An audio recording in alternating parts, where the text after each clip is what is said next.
Weekend ಬಂತು ಅಂದರೆ ಗಂಟು ಮೂಟೆ ಕಟ್ಟೋದೇ ಆಗುತ್ತೆ. Hi hello welcome back to my mini vlog. ನಾನು ಗಗನ. ಸ್ಯಾಟರ್ಡೆ ನೈಟ್ ನಾವು ಊರಿಗೆ ಬಂದಿದ್ದೀವಿ.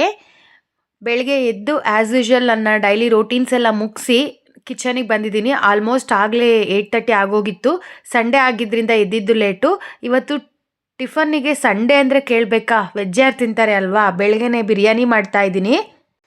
ನಾವು ನಾನ್ ವೆಜ್ ಎಲ್ಲ ಕಿಚನಲ್ಲಿ ಮಾಡಲ್ಲ, ಹಾಗಾಗಿ ಹಿಂದೆಗಡೆನೆ ನಾನ್ ವೆಜ್ ಮಾಡೋದಕ್ಕೋಸ್ಕರನೇ ಸಪ್ರೇಟಾಗೆ ಒಂದು ಚಿಕ್ಕದು ಕಿಚನ್ ಥರ ಮಾಡ್ಕೊಂಡಿದ್ದೀವಿ. ಇಲ್ಲೇ ನಾವು ನಾನ್ ವೆಜ್ ಎಲ್ಲ ಮಾಡೋವಂಥದ್ದು. ಸೊ ಬಿರಿಯಾನಿ ಮಾಡ್ತಿರೋದ್ರಿಂದ ಹಿಂದೆನೇ ಮಾಡ್ತಾ ಇದ್ದೀನಿ. ನಾನು ಆಲ್ಮೋಸ್ಟು ಬಿರಿಯಾನಿ ಎಲ್ಲ ಪಾತ್ರೆಯಲ್ಲೇ ಮಾಡೋದು. ಬಟ್ ಆಲ್ರೆಡಿ 8:30 ಆಗಿ ಲೇಟ್ ಆಗಿಬಿಟ್ಟಿತ್ತು. ಸೊ ಎಲ್ಲ ಟಿಫನಿಗೆ ಲೇಟ್ ಆಗಿಬಿಡುತ್ತೆ ಅಂತ ಕುಕ್ಕರಲ್ಲಿ ಮಾಡ್ತಿದ್ದೀನಿ, ಬೇಗ ಆಗುತ್ತೆ ಅಂತ. ಬಿರಿಯಾನಿ ಕೂಡ ತುಂಬಾ ಚೆನ್ನಾಗಾಗಿತ್ತು. ನಾನು ಹೇಗೆ ಮಾಡೋದು ಅಂತ ರೆಸಿಪಿ ಏನು ತೋರಿಸಿಲ್ಲ, ಯಾಕಂದರೆ ನಾನು ಯೂಟ್ಯೂಬ್ ಚಾನಲಲ್ಲಿ ಆಲ್ರೆಡಿ ನಾನು ರೆಸಿಪಿನ ಶೇರ್ ಮಾಡ್ಕೊಂಡಿದ್ದೀನಿ. ಅಲ್ಲೋಗ್ಬೇಕಾದ್ರೆ ಹೋಗಿ ನೀವು ಚೆಕ್ ಮಾಡ್ಕೊಬೋದು. ನಮ್ಮೂರಲ್ಲಂತೂ ಸಿಕ್ಕಾಪಟ್ಟೆ ಮಳೆ ಅಂತಲೇ ಹೇಳ್ಬೋದು. ಜಿಡಿ ಮಳೆ ಬಿಟ್ಟೇ ಇಲ್ಲ ಒಂದು ವೀಕಿಂದ.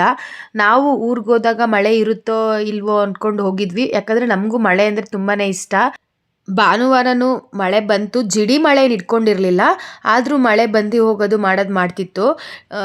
ಟಿಫನಿಗೆ ಬಿರಿಯಾನಿ ಅಲ್ವಾ, ಸೊ ಅದನ್ನು ತಟ್ಟೆಲಿ ತಿನ್ನೋದಕ್ಕಿಂತ ಈ ಥರ ಬಾಳೆದೆಲೆಯಲ್ಲಿ ಬಿಸಿ ಬಿರಿಯಾನಿ ಹಾಕ್ಕೊಂಡು ತಿಂದರೆ ತುಂಬಾ ಚೆನ್ನಾಗಿರುತ್ತೆ ಅಂತ ಇವತ್ತಿನ ತಿಂಡಿ ಬಾಳೆದೆಲೆಯಲ್ಲಿ ಬಿರಿಯಾನಿ ತಿಂತಾ ಇದ್ದೀವಿ. ತುಂಬಾ ಚೆನ್ನಾಗಾಗಿತ್ತು ಅಂತ ಹೇಳ್ಬೋದು. ಇವತ್ತಿನ ವಿಡಿಯೋ ಇದಾಗಿತ್ತು ಫ್ರೆಂಡ್ಸ್. ಸಿಗ್ತೀನಿ ನಾನು ನೆಕ್ಸ್ಟ್ ನನ್ನ ಮಿನಿ ವ್ಲಾಗಲ್ಲಿ.